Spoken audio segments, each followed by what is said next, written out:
We've been talking about heat and how to stay comfortable in the heat, and I'm here with Jim, who is a world-renowned expert on solar power, and we've been talking about your best thing to do is to be a snowbird. Simply move to where it's a better temperature. But Jim, you're a snowbird just like I am, and sometimes you're still stuck in the heat, aren't you? Oh yeah, I've seen up to 105 degrees this spring.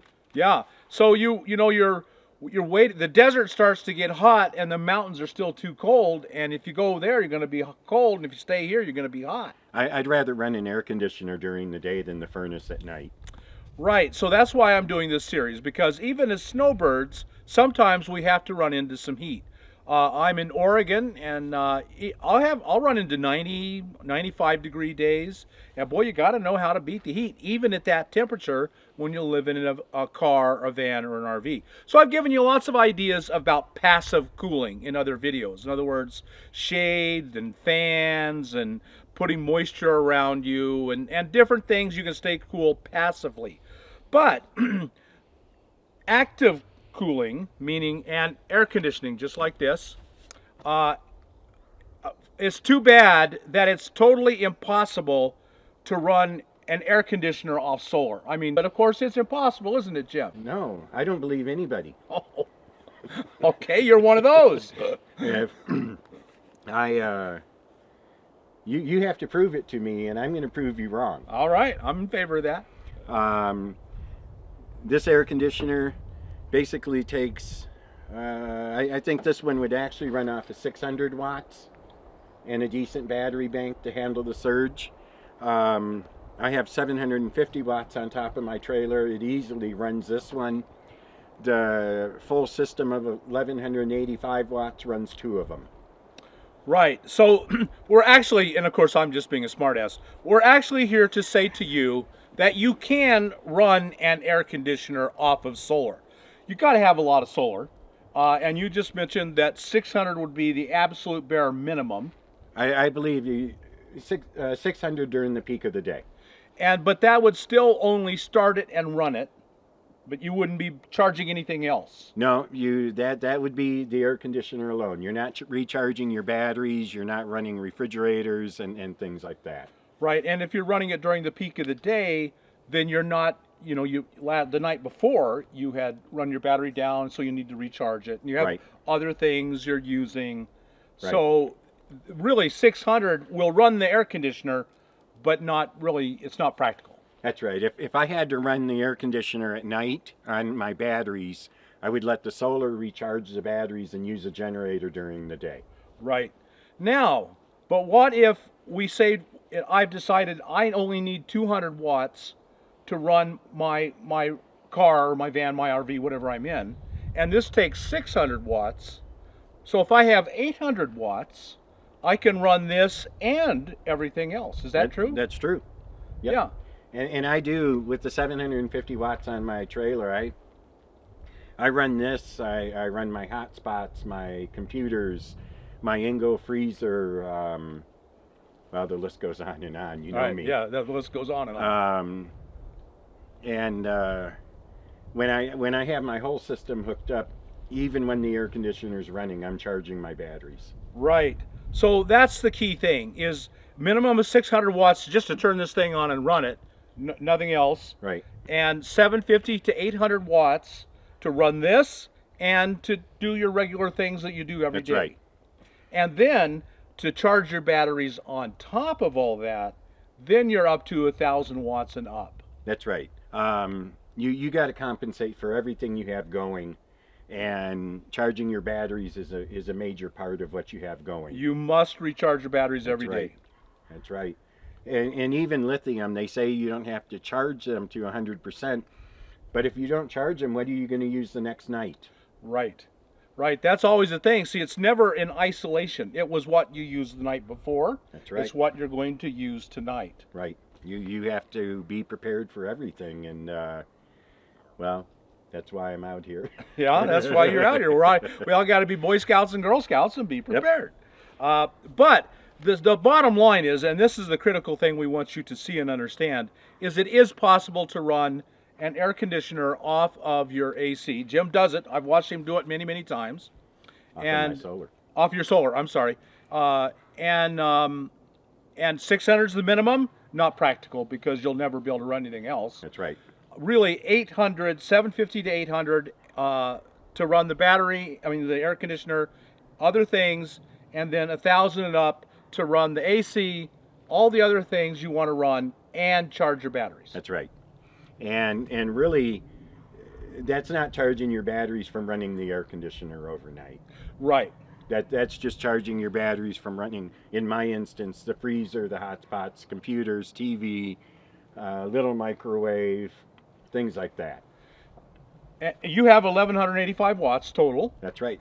And with that, you easily can run your AC and everything else all you want, anytime you want.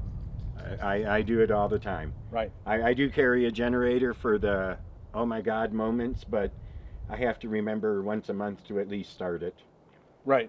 So is the choice of an air conditioner important? Can you just go to the store and buy any one that you see? Tell us about this one and why you chose it. I chose this one because it's an Energy Star efficient air conditioner. It uses the least amount of watts and the least starting power of any of the 5,000 BTU air conditioners. It costs a little more, but for the extra that I spent, I have to have less solar. So in the long run, it's cheaper. Right. Right. So what model is this? Do you remember off the top of your head? It's a Frigidaire 5,000 BTU Energy Star. I don't know the numbers off the top of my head. We'll put the link. We'll put a link to this on AC in the description. Right, and it's $178. Right. And one that uses 100 watts more is $100. But 100 watts is hard to cover when you're taking it off your solar panels. And so, how much does this one use? 410 watts. 410 watts.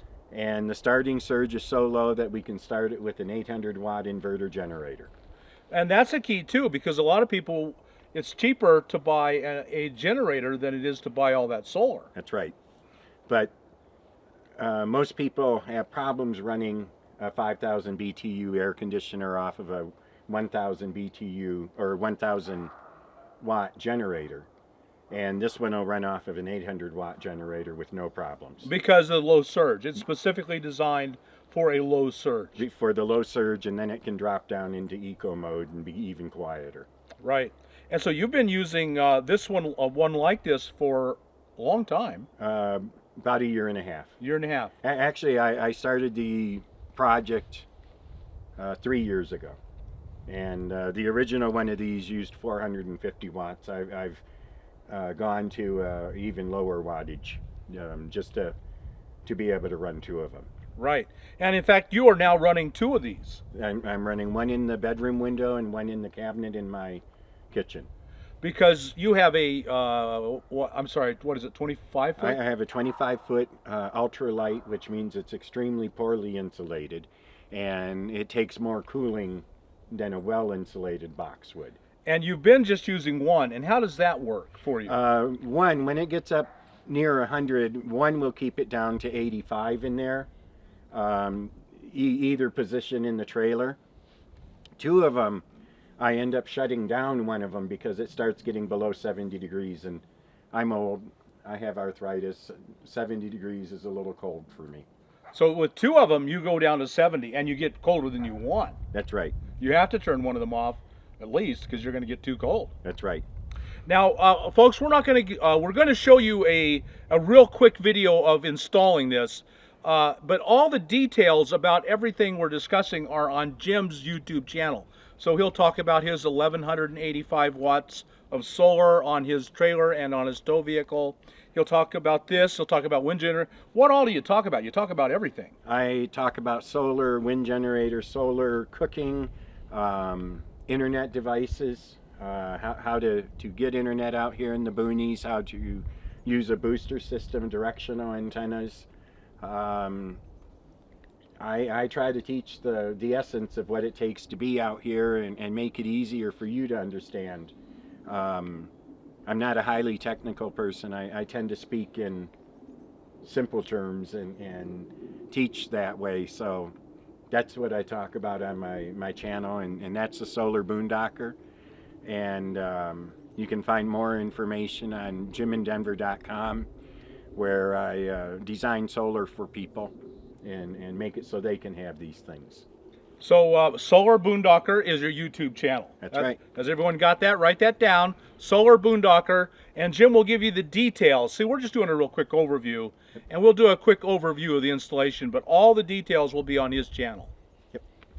So you say you can run this, for those who aren't going to have enough solar, you can run this off a small generator. Yep. Do you have an example here we can see? I do. This is a Sportsman 800 1000 inverter generator. It, excuse me, it ran $152 on sale from Home Depot. It's as quiet as a Honda 2000. It easily runs this air conditioner on its own. We're going to show you here in a moment. It will run, I've seen it run from 11 o'clock in the morning till 7 o'clock at night on a half a gallon of gas, charging batteries.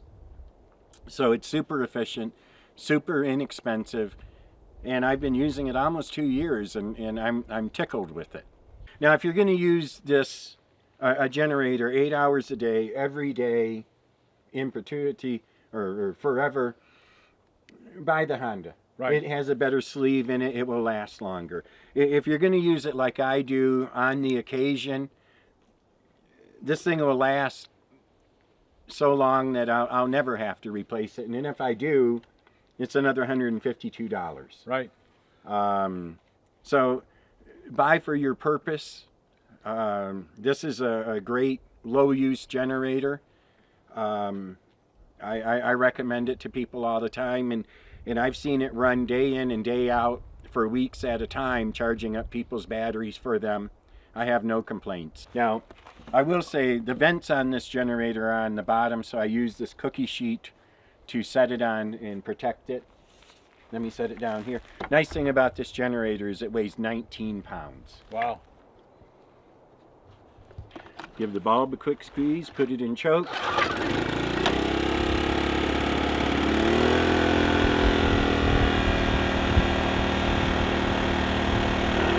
Let it get running. Yeah, it actually produces very cold air. Right. Comes with the remote. And you can hear the generator's in economy mode. It's not being pushed. Which at 410 watts or less, that's the maximum. It really shouldn't push a generator. But it's a low start that makes this so much easier to use. Yeah, that's great. It's nice cold air off of an 800 watt generator, or he could plug it in and be running it off his solar. We're going to do that now. Okay, let's do that now. So you've just seen it run off an 800 watt generator. It's low surge, meaning it's not hard to start. It starts easily. Now we're going to run it off of, he's run an extension cord to the trailer, which is running off of solar. Solar and batteries, of course. And batteries. And we'll start it off of solar.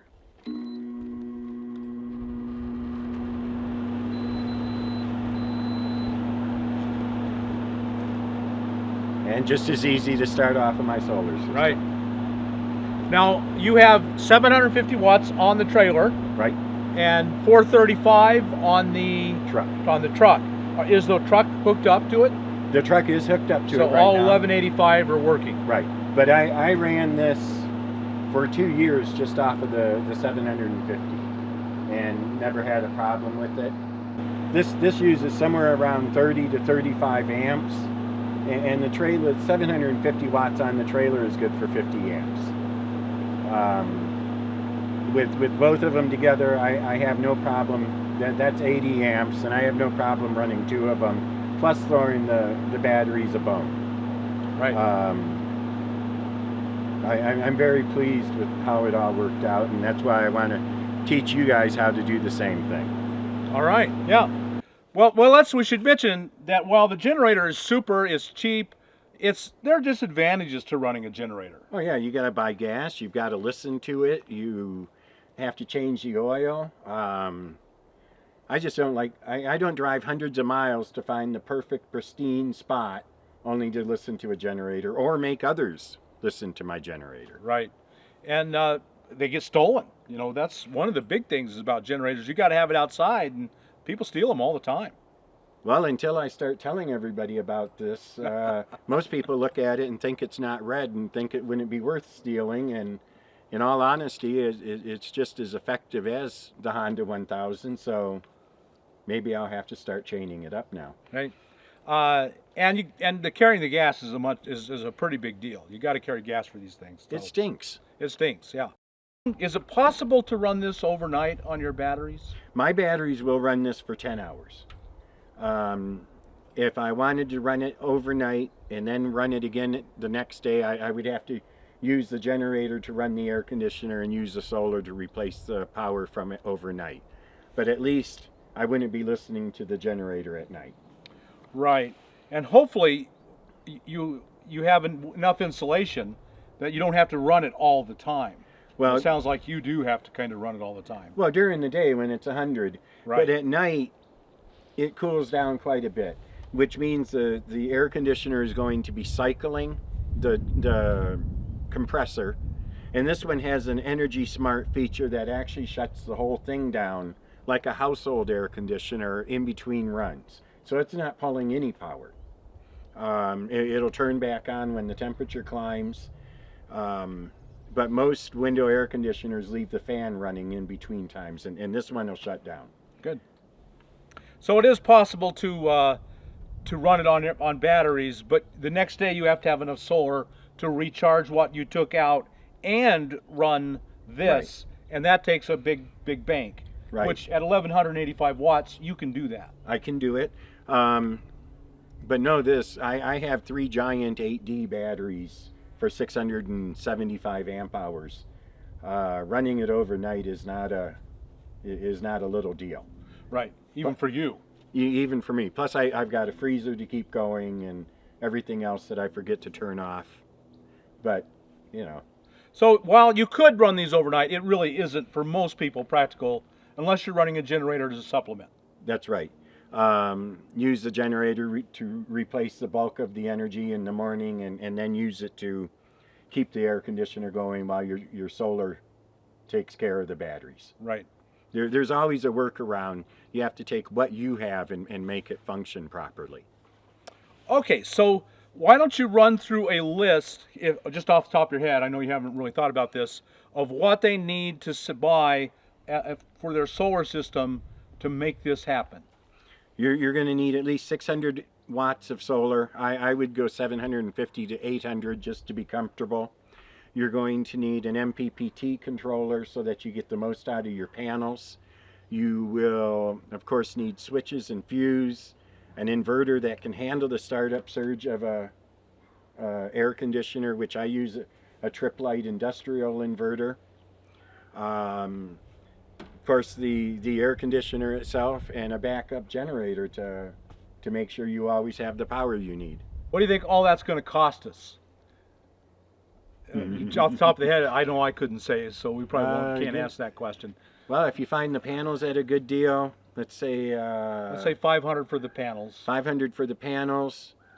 A nice MPPT controller is another 500. Let's say at least 6 volts. A minimum, and if you're using lead acid, that would be maybe $600. Yeah, 600 there. The trip light inverter is under $300, but if you want to go real nice and go pure sine wave, it'd be more. But we know yours works because it runs this. Oh yeah, and has been for years. Right. And we'll put a list into that so that you can know which one works. So I think we're at 1900 there. Oh, good. My assistant says yes. I think we're at 1900 there. Right. And did you include the 178 for this? No. Including buying this, then we're at about 1200. Another $100 for fuse, wires, switch. Actually, 2 switches, 2 fuses, because you have to have both for the inverter And the cabling. It takes and some the pretty big cabling. cabling. 2200. We're about 2,200. And another $200 for the generator. And 200 for the generator. So you got to think $2,200 for all the solar, or 200 for the generator. But to me, that's more than worth it. Free power for the rest of my life. Well, I do a lot more than run an air conditioner Right. off of my solar. You get a freezer. I have Lights. a freezer, electric stove top. My water heater is electric. I actually do have a 400-watt oil-filled heater that I can run. If it were cold today, I can run that just like I run this.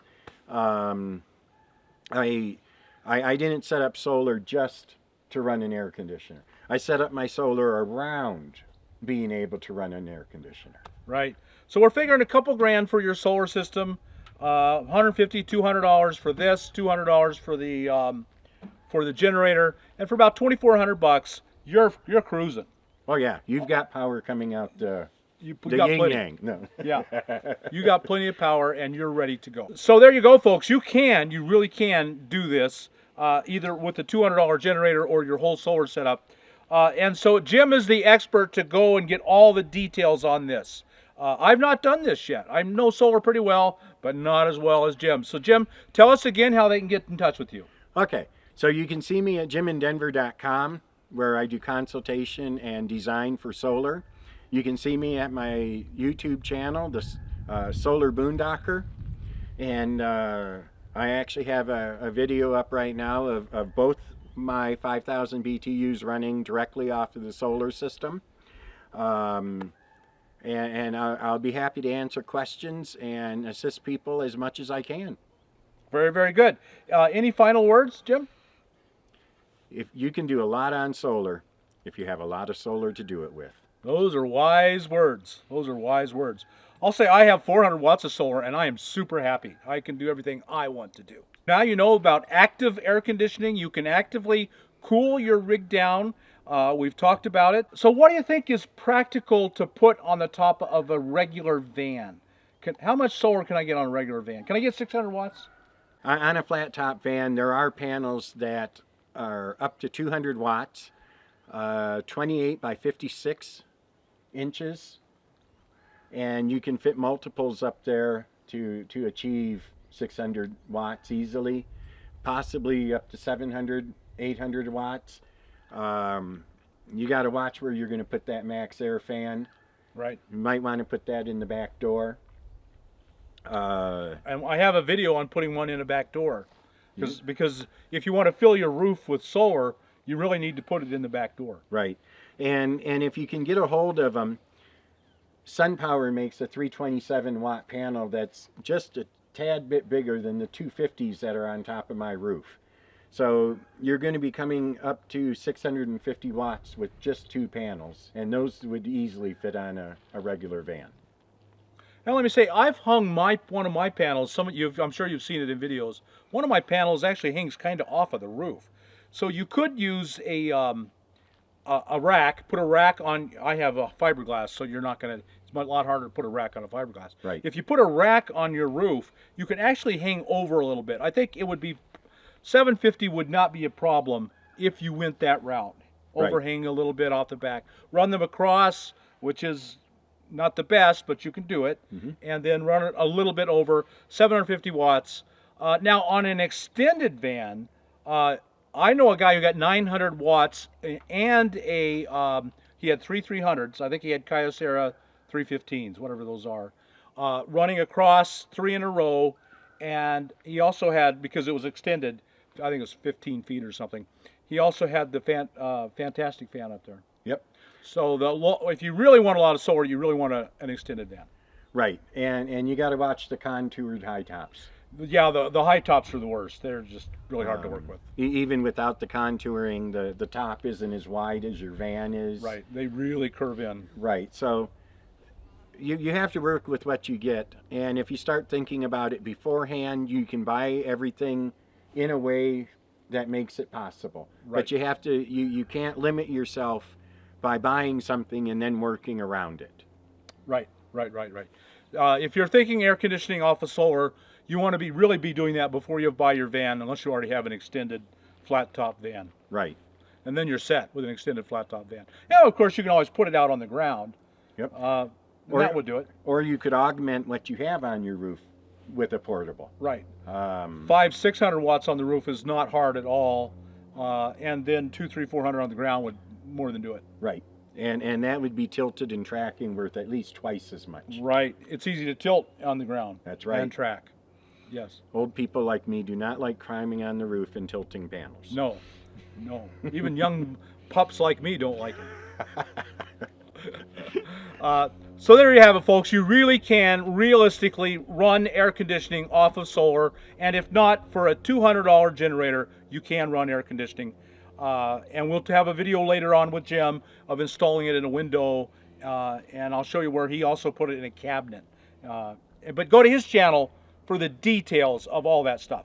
So I hope you got something out of this. If you did, like us on YouTube, subscribe to the channel, and we'll talk to you.